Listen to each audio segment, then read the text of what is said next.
Good afternoon. I am here to take your class on a very important topic, which is otosclerosis. It is important from all the three perspectives. A, it is going to be a long question in your exams. B, you will very often find these cases. They will complain of decreased hearing, that's it. You will have normal everything and you will be wondering why is this particular patient complaining of decreased hearing. So in those cases it is very important to keep the DD as otosclerosis also. Okay? And the third reason why it's very important is because it has certain genetic and as well as female preponderance. So especially when we have a female complaining of sudden decrease in hearing at the time of pregnancy, we must think of otosclerosis. Alright, so we'll start about what exactly is otosclerosis, its pathophysiology, clinical features, and then management. So it is a hereditary localized disease of the bone which is derived from the otic capsule. Also simultaneously start from here, आप लोग अपना attendance भी लिखते जाओ. Take a piece of paper, write your attendance. ठीक है, it is derived from the otic capsule and which is characterized by alternating phases of bone resorption as well as new bone formation. So basically bone is getting formed and resorbed at the same time, but there is a mismatch between the formation and resorption. So the mature lamellar bone is removed by the osteoclast and it is replaced by the woven bone of greater thickness. It also has an increased cellularity and therefore vascularity. So a little bit of the history. Antonio Valsalva was the one in 1741, that is 200 years almost from now, described ankylosis of stapes while doing a post-mortem on the body of a deaf patient. So in 1912, Simonman introduced the term otospongiosis to denote active otosclerotic foci. So when we talk about otosclerosis, we have a lot of names for the same disease. Otospongiosis is also one of them. Okay, so the primary pathological change occurs in the bony labyrinth with secondary effects upon middle ear and inner ear function. So basically if you have this particular problem, it is a conductive kind of a deafness. Very rarely you will have a sensory component, but in this case you will have a sensory conductive component, right? So otosclerotic bone may be asymptomatic or if present in the area of footplate or stapes, it may give rise to ankylosis of the footplate with resultant conductive deafness. Otosclerotic foci may involve other portions of the labyrinth causing sensory neural hearing loss and vestibular anomalies. So like I said, 90% of the patients will come with conductive deafness. 5 to 7% will come with a mixed kind of deafness. They will have a conductive as well as a sensory neural component. And only very rare will you have 2% of the patients of otosclerosis who will come with a sensory neural component of deafness. Okay? Basically this disease is the disease of bone. So bone, undergoes formation and resorption. Resorption happens with the help of osteoclasts and formation happens with the help of osteoblasts. When there is a mismatch between blasts and clasts, we have otosclerosis. Just like I had said, Abhi, the combination of effects is possible. Histological otosclerosis. Histological otosclerosis is otosclerotic foci. It doesn't cause any symptoms and hence it is known as only a histological disease. Then there's a stapedial otosclerosis. This is what we are going to be talking about clinically. It is a classical otosclerosis with fixation of the footplate and which leads to conductive deafness. So there are other forms of otosclerosis. There's cochlear, in which the foci of the cochlea causing sensory neural deafness. Then there's combined, in which there's fixation of the footplate of stapes, and there is also associated sensory neural hearing loss due to involvement of cochlea. Then otospongiosis is a European otologist refers to use this term to indicate active phase of otosclerosis. Incidence, it is more common in Caucasian races and it is rarely found in Mongolian or Negro population. Like I said, there is a female to male preponderance of 2:1% and this ratio particularly increases at the time of pregnancy when the ratio is almost 10:1. So exact pathology or the pathophysiology of otosclerosis is not very well understood, that what exactly causes the imbalance between the bone formation and bone resorption.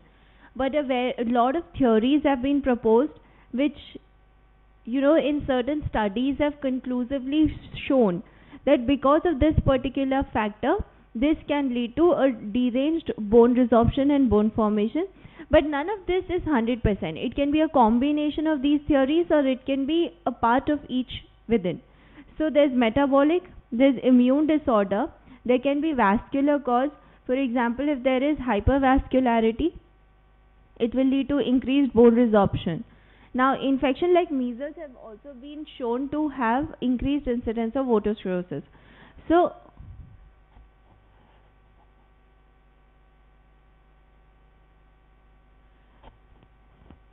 the other reason is trauma. The petrous bone doesn't have regenerative capacity. This is because of the fact that the enzymes released during reparative phase are very toxic to the inner hair cells. So pockets of tissue capable of regeneration may be sequestered in various portions of labyrinthine bone. This tissue could be activated by the presence of regenerative enzymes in the blood following bone fracture elsewhere in the body. The last reason that we can conclude is congenital causes also. They play a very important part in formation of otosclerosis. Genetic factors, like I said, they are also responsible. So there's tendency of otosclerosis to run in families. It is an autosomal, yes, it is an autosomal recessive disease. Otosclerosis is associated with osteogenesis imperfecta, and it is also known as Van der Rohe syndrome or Adair-Dington syndrome. You have to know Van der Rohe syndrome because there is a question in your paper also on these kind of syndromes. ठीक है, sites affected is कोई problem है? कुछ बोलना है तो खड़े होके बोलो.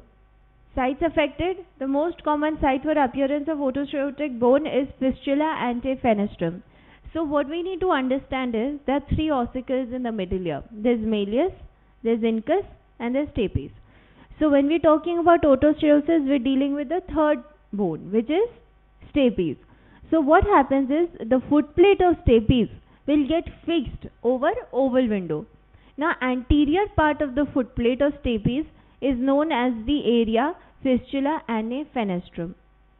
The posterior part of the stapes where it gets fixed to the oval window is known as fistula possefenestrum, right? So more commonly it is the anterior part which gets fixed. So this fistula is constantly seen in labyrinthine capsule lying in front of the oval window. Now this area may contain unossified cartilage persisting even in adults. This area was referred to as Cozzolino zone by Peperozzi. Otosclerosis may occur in the area due to bone ossification of the cartilage. So these are the areas that are there near your footplate or stapes, and these are the areas which undergoes ossification and which leads to otosclerosis. The most common area is, like I said, it is fistula antefenestrum. So basically window is known as fenestrum and anterior part is known as ante, and fistula is a small defect. So a small cavity in the anterior part of the stapes is the most common region. The others are intracochlear round window, semicircular canals, petrosquamous suture, base of styloid process. You can have a deformed and a deranged bone formation in all these areas. So in normal development, the fistula appears as fibrous connective tissue bundle joining the vestibule with the tympanic cavity. This fibrous tissue is encased in primary cartilage which later gets replaced by bone. From the fistula, the bone acquires a connective tissue lining which later becomes converted into perichondrium. So this place particularly gets reduced in size by the production of new secondary cartilage from the perichondrium. These changes are completed by birth. So ideally by birth this should have been fused. Now sometimes this cartilage or this fibrous tissue does not get fused and then bone formation starts there. So basically any part which is supposed to be fibrous has a tendency of, no, it has a tendency to move. But once it gets ossified, it gets fixed. So the idea is the bone, the footplate of stapes needs to move inside the oval window to create the pressure in your inner ear. When that does not happen, because the foot plate gets fixed, the pressure is not transmitted, and that is the reason for your conductive hearing loss. Now the secondary cartilage, it remains throughout life as a stable dormant cartilage and hence may even be considered as a normal structure. So this is only when the secondary cartilage gets ossified, otosclerosis occurs.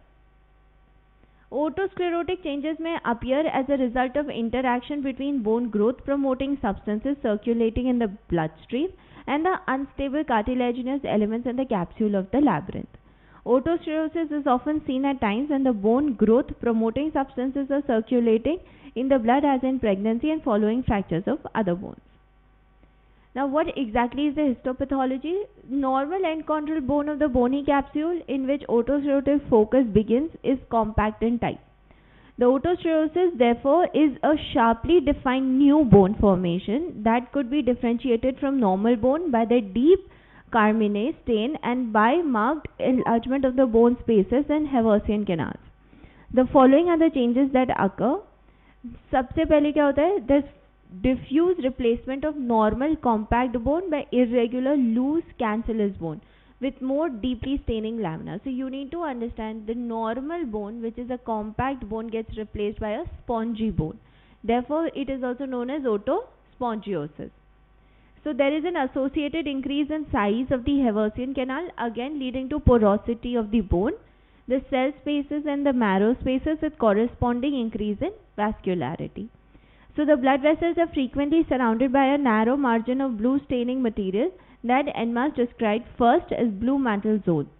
So increase in osteocytes and appearance of osteoblast and osteoclast cells. It is classified into early focal, diffuse active, quiescent and cochlear. From your point of view, you need to know only three: active, inactive and cochlear type. ठीक है? Early focal क्या होता है? In this type, the abnormalities are localized to one or two small areas of an otherwise normal foot plate section. So the entire foot plate is not fixed. It is the starting phase of otosclerosis. One part of the foot plate where there is a compact bone will start converting into a spongy bone, which is a loose lamellar bone, right? Now, when the entire focal otosclerosis foot plate gets converted, it is going to be a fixed diffuse type of otosclerosis. In this type, there is abnormal vascularity with a great increase in size and number of marrow spaces. Most of these spaces are lined by osteoblasts. In places around the circumference of the marrow spaces, there is a scalloped appearance where bone has been recently absorbed. So cochlear is another very important important type of otosclerosis, because like I said, in cochlear what happens is you get a sensory neural component of hearing loss. Usually in otosclerosis you get a conductive component, right? You understood why do you get a conductive component? Because the entire ossicular assembly has to move and transmit that pressure or the sound waves into the inner ear. But since the foot plate is fixed, that sound wave is not getting transmitted in the inner ear. So that is the reason you get a conductive component. Now what happens in cochlear type that you get a sclerotic component? So there is a bony lamella in the inner ear. Once that undergoes fixation, the hair cell movement stops, and that is when you start getting a sensory neural component of hearing loss. So the process of bone erosion and new bone formation which occurs in otosclerosis releases enzymes like amylase, SGOT, SGPT, which can enter into the endolymph via the round window membrane, and these are toxic to the sensitive hair cells of the cochlea. They cause sensory neural hearing loss. So now you understood the reason behind sensory neural component. It is because the hair cells are getting damaged. Now what are the clinical types of otosclerosis? So classification of various clinical types of otosclerosis is based on microscopic appearance of the diseased foot plate. There is a rim fixation in which only the rim of the foot plate is fixed but the center is not. Okay? So here the otosclerotic foci starts from the anterior portion of the oval window niche. It gradually expands to involve the anterior portion of the foot plate, causing fixation of the anterior portion, only leaving the center of the plate free. Now biscuit type is, there is an anterior rim and there is a central rim, but the center part of the foot plate is relatively compact. It is not converted into a loose lamellar bone. So it is less frequently formed. The foci originates in the footplate itself as it expands and gives rise to biscuit or a rice grain footplate with delineated margins. Obliterative is when the complete footplate has undergone ossification. So a large mass of otosclerotic new bone fills up the oval window niche, obscuring the entire footplate. This condition is known as obliterative otosclerosis. Now, what are the clinical features? Like I said, this particular type of the patient will come with a completely normal tympanic membrane. The appearance will be fine. The only complaint will be decreased hearing. So, the deafness in otosclerosis is bilateral and gradually increasing in nature. It is not necessary that you will have a unilateral or a bilateral kind of otosclerosis. Most commonly what happens is, since I said it is hereditary, it is a metabolic and a vascular disease. So you have bilateral involvement, but it can be asymmetric. For example, your right ear can be severely affected and your left ear can be relatively less affected. But because it has a systemic cause, it can have a bilateral presentation. So unilateral is also seen, but only in 15% of the cases. That does not mean the incidence and the process is not starting in the opposite ear. Since it's a, like I said, it's a systemic disease. So basically the cause is vascular or metabolic. So it will affect both your ears, but you can have manifestations in only one. Frequently it occurs between the 3rd and the 5th decade of life. In majority of the cases, the deafness is conductive. The deafness will not be noticed by the patient till the loss reaches 30 decibel level. Now we don't say 30, we say 20 to 25. Any loss above 20 or 25 is categorized as minimal hearing loss. Initially there was no concept of minimal. We used to have mild, moderate, severe, moderately severe. Now we have minimal hearing loss, which is 25 to 30, between 20 to 30 decibel. So this is the deafness level in which understanding the speech becomes difficult. These patients may hear better in noisy environment because the speaker has a tendency to raise his voice because of excessive ambient noise. This phenomena is a feature of otosclerosis and is known as paracusis wilsi. This is very important. Paracusis wilsi is a very important clinical feature of otosclerosis. So classically the patient will come to you and say that when I am in a quiet surrounding, it's very difficult for me to hear anything. But when I am in a noisy environment, I hear better. So for example, if you and me are talking right now, since I am the only one talking, if the person has otosclerosis, she will have difficulty or he will have difficulty listening to me. But for example, if it's a noisy environment, what will happen? I will eventually land up speaking more loudly. So that patient, since has crossed the 30 decibel hearing level, will obviously tend to hear me better. So it is a paradoxical phenomenon. That does not mean that in a noisy environment the patient starts hearing better. It is only because the speaker starts speaking in a relatively louder voice. Right? So this phenomenon is known as paracusis wilsi. So in cochlear otosclerosis, the deafness is purely sensory neural in nature. Some patients may have both sensory or conductive, because of the tendency of bone reparative enzymes to damage the inner hair cells. Now, patients with otosclerosis have characteristically quiet voice with a good tone, and the change in speech pattern may be detected only by close relatives. So, when we talk about hearing loss, we talk about two things. One is listening and one is understanding. When you have a conductive kind of hearing loss, you have difficulty in hearing. But when you have a sensory neural kind of hearing loss, you can have either. You can have difficulty hearing or you can have difficulty understanding speech. So for example, you can exactly hear what I am saying, but you cannot understand my words. There are certain words which are known as spondy words. Spondy words are जिनका sound बिल्कुल same है, like bat ball. So the patient will have difficulty in understanding these two words as separate words. He will not be able to say whether I said bat ball or it was a single word. So when we need to rule out whether it is a cochlear or a retrocochlear loss, what do I mean by that? See, hearing loss is two types, conductive and sensory neural. If there is sensory neural, then it can be again two types. It can be cochlear or it can be retrocochlear. If it is a cochlear loss, then the patient will have difficulty hearing but not difficulty in understanding. Why? Because the neural pathway is okay. But if it is a retrocochlear kind of a hearing loss, then the patient will have difficulty in hearing as well as understanding. Now that can also be a mismatch. Sometimes hearing is relatively better but understanding is very very poor. So what does it that indicate to us? That the neural pathways are gone. So when we need to topodiagnostically tell where exactly is the defect in cases of hearing, we do these kind of pure tone audiometric tests to see at what level is the defect. Tinnitus is a common symptom and is occasionally could be the only presenting feature. The presence of tinnitus should alert the physician about the presence of cochlear otosclerosis. It could also be seen in some patients without cochlear degeneration due to abnormally increased vascularity. So basically you can have tinnitus but it is not always there. Vertigo is also one of the features but not very commonly present. Now what will you when you examine the patient, what will you see? You will see that the tympanic membrane is normal. In active phases of the disease, there is increased vascularity over the promontory, which you can see through the eardrum. So there is going to be a red sign which is going to be very flashy and prominent through your intact tympanic membrane, and that is known as Schwartz sign. So this indicates that this is active otosclerosis. Now PTA will show precisely the amount and the type of hearing loss. The presence of Carhartt notch is a classical audiometric feature in these patients. So this Carhartt notch is present in bone conduction and it is a dip at 2000 Hz.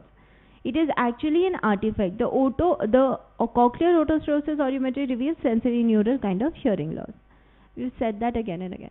So stapes fixation causes an elevation in the bone conduction thresholds of 500, 1000, 2000 and 4000. In the audiogram, this indicates a particular pattern known as cookie bite audiogram. This I don't think so you need to know as of now.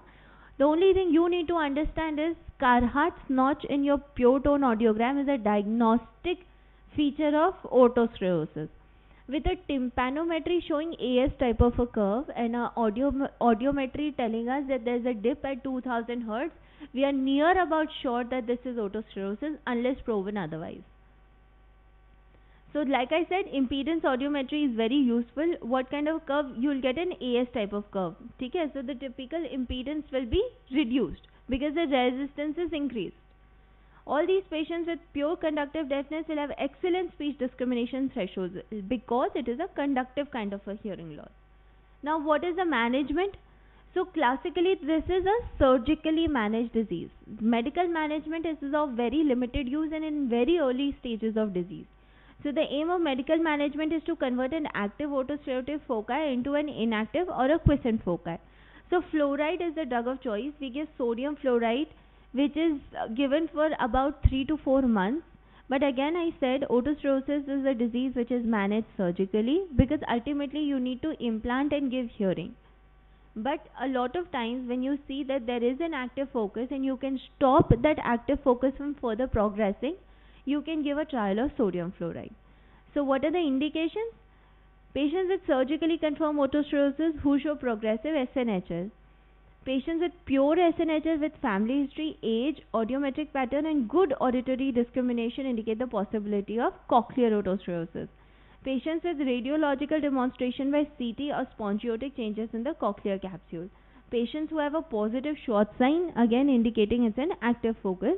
And post-op patients, if they are found to have an active focus during surgery, you can give a fluoride therapy for about 2 years. Now what are the contraindications? If you have a nephritis or a nitrogen retention problem, patients with chronic rheumatoid arthritis who are pregnant and lactating, in children before skeletal growth has been completed, so we would say less than 18 years, patients who show allergy to the drug and who have skeletal fluorosis. So it acts on otosclerotic foci by reducing the osteoclastic bone resorption with a corresponding increase in blast bone. So basically the pathophysiology is getting reverted. We are trying to increase the blast and reduce the clast. Fluoride also has an anti-enzymatic action, thereby it can neutralize the toxic enzymes which are released from the otospongiotic foci. So what is the dose? We give 50 milligram over a period of 2 years. So it is given as an OD dose. Sometimes we give 20, 20, 10 also. But usually we give a 50 and then we gradually increase. What are the adverse effects? It has gastric disturbance, it causes a lot of gastritis and acidity, it has arthritis and skeletal fluorosis. Now hearing aids is another one option to the patient. See, there is always a chance of giving a complete deaf ear to the patient while doing a surgery for stapes. What we do is we remove the stapes which is fixed and we put a piston between the incus and the foot plate, so that that part of the bone which is fixed, we tend to remove that and maintain the continuity. Now what happens is, in doing that process, sometimes you can completely dislodge the foot plate, or what you can do is you can cause a perilymphatic gusher or a perilymphatic fistula. In those cases you are more likely to deal with a deaf ear. So before you take that patient for a stapes surgery, it is very important for you to tell that patient that there are chances of deaf ear, which are 0.1%, but there are chances. So when you give this as a complication of a surgery, you are also liable to say that what is the alternate treatment for this particular problem. So in those cases who do not want to go for the surgery, you can also advise hearing aids.